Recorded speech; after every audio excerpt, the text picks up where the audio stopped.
अस्सलामुअलैकुम वरहमतुल्लाहि वबरकातुह। दोस्तों, आप लोग कैसे हैं? उम्मीद करता हूं कि आप लोग खैरियत से होंगे।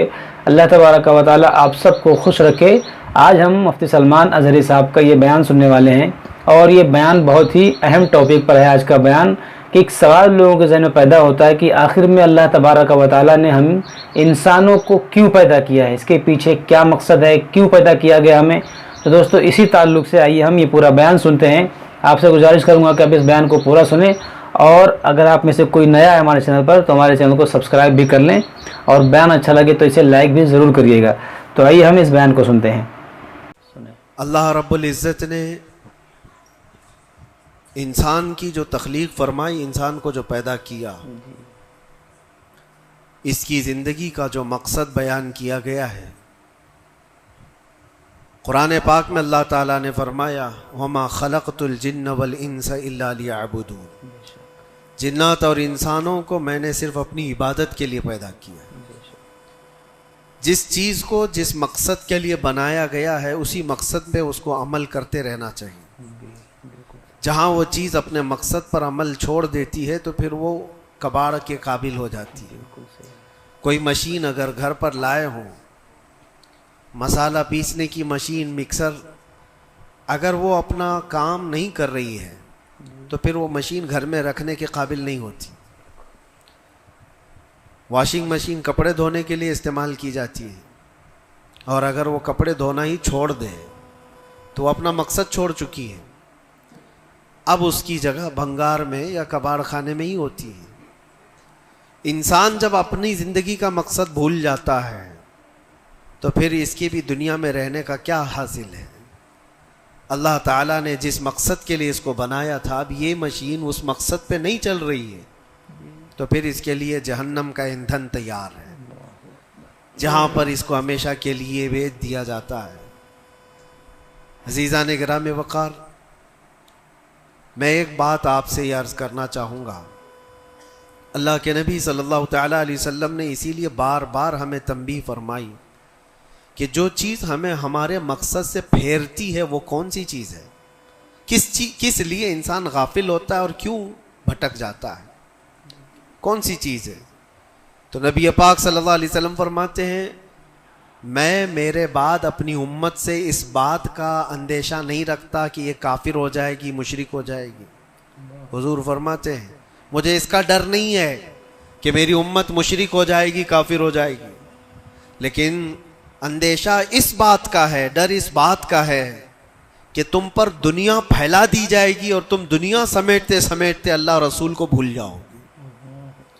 आज ये पोजीशन पर जो मुसलमान आया हुआ है, उम्मत मुस्तफ़ा की यही हालत है कि दुनिया इस कदर हावी है कि वो अपने आराम और सुकून को छोड़ना नहीं चाहता। जो कंफर्ट जोन में जीने का आदी हो गया है उसे आज मुश्किलात का सामना करने की हिम्मत नहीं है। आज मैं महसूस करता हूँ मेरे अजीज़ों, जब रसूल पाक सल्लल्लाहु तआला अलैहि वसल्लम की इज़्ज़त की बात पर, कुरान पर, इस्लाम पर, दीन पर और अल्लाह की ज़ात पर हमले हों तो लोग आएँ काएँ करते रहते हैं, अभी अपने दाएं बाएं देखते रहते हैं कि मेरी सेफ्टी कितनी है, मेरी सिक्योरिटी कितनी है। छोटे से लेकर बड़ा आदमी हर एक ये सोचता है कि खामखा इस मुसल में अपना सर क्यों रखना,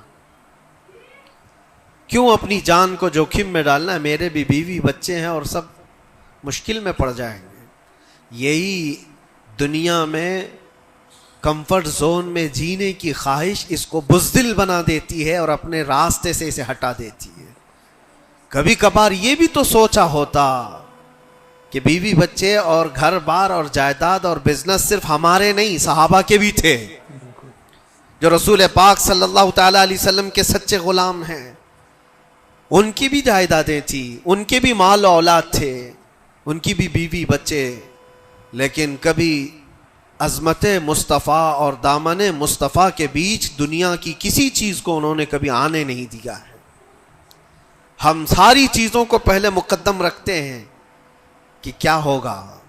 मेरे अजीज़ों, एक सहाबी रसूल की बात अगर अर्ज़ करूँ, अबू दहदा, ऐसे मालदार सहाबी थे جن کا باغیچہ پورے مدینے میں سب سے قیمتی باغیچہ تھا، سب سے قیمتی باغیچہ تھا، اور ان کے باغیچے کی کھجوریں سب سے مہنگی کھجوریں ابو دہدہ کے باغیچے کی شہرت تھی مدینے میں۔ مسجد نبوی میں بیٹھے ہوئے تھے، حضور پاک صلی اللہ تعالی علیہ وسلم کے پاس ایک مسئلہ آیا تھا، ایک یہودی کا اور ایک مسلمان کا، ایک دوسرے صحابی کا۔ اس یہودی کے اور مسلمان صحابی کے درمیان جو مسئلہ وہ تھا ایک درخت کو لے کر کے، کھجور کی درخت وہ یہودی کے آنگن میں تھا جس کی کھجوریں اس صحابی کے گھر پہ گر جاتی تھی۔ انہوں نے خریدنے کے لیے کہا، وہ دینے کو راضی نہیں تھا۔ یا اس طرح کا ایک مسئلہ اور بھی ہے، اللہ کے نبی صلی اللہ تعالی علیہ وسلم نے رغبت دلائی، کوئی ہے جو یہ ایک درخت خرید کر کے میرے اس صحابی کو دے دے، اسے میں جنت کا باغیچہ دوں گا۔ تو اس وقت ابو دہدہ کھڑے ہوئے، کہا یا رسول اللہ صلی اللہ تعالی علیہ وسلم، میں سودا کروں گا اس یہودی سے۔ ایک ہی درخت تھا اس کے آنگن میں، اس سے کہا کہ کتنے میں تو یہ درخت بیچے گا؟ میرے نبی کی بات ہے، حضور کا فرمان ہے، میں خریدوں گا۔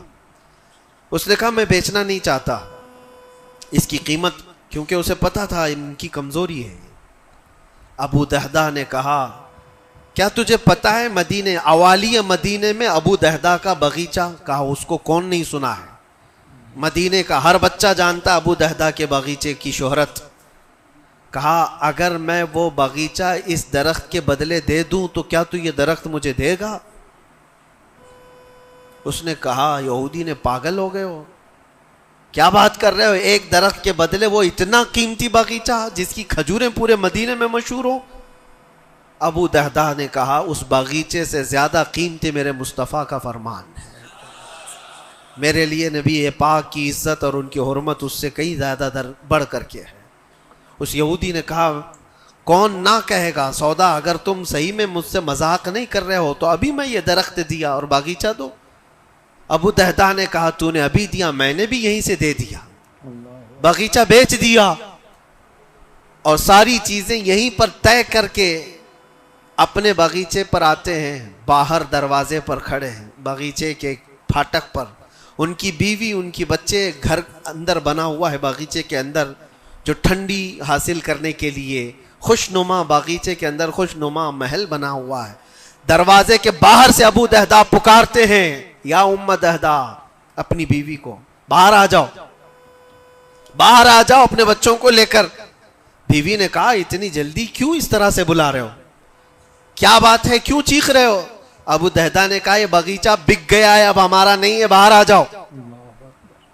عورتیں کبھی کسی چیز کو دینے دیتی ہیں، گھر کی کوئی چیز بک جائے عورت راضی ہو جائے، لیکن وہ عورت عام عورت نہیں، رسول اللہ کی صحابیہ تھی۔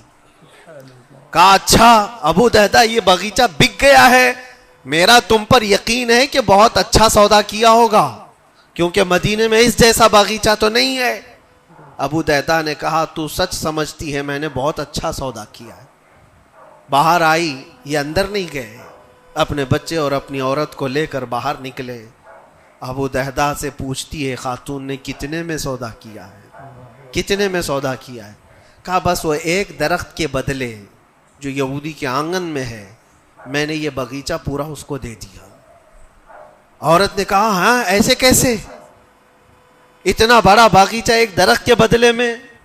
کہا وہ تو بظاہر ایک درخت ہے لیکن اصل قیمت تو رسول اللہ کی زبان ہے۔ کہا اللہ کے نبی نے کیا فرمایا؟ کہا کہ ایک درخت جو اس یہودی کا خرید کر کے ایک صحابی کو دے دے میں اسے جنت کا باغیچہ دے دوں۔ ابو دہدہ نے جیسے یہ سنایا تو ام دہدہ کہتی ہیں ابو دہدہ تم نے کبھی میرا یقین نہیں توڑا، آج میں یہ کہتی ہوں یہ باغیچہ ہی کیا حضور سے پوچھتے ہم سب بھی بکنے کو تیار ہیں۔ اللہ کے نبی صلی اللہ تعالی علیہ وسلم کی ذات پر یہ یقین کامل تھا، انہیں دنیا بیچ میں کبھی روک نہ سکی۔ ہمارے تو چھوٹی دکانیں ہمیں روک دیتی ہیں، ہمارے تو چھوٹے دروازے ہمیں روک دیتے ہیں، عزیزان گرامی وقار، اپنے مقصد حیات سے آدمی جب بھٹکتا ہے تو کون سی چیزیں جو اسے اٹریکٹ کرتی ہیں دنیا میں؟ یہ مال دولت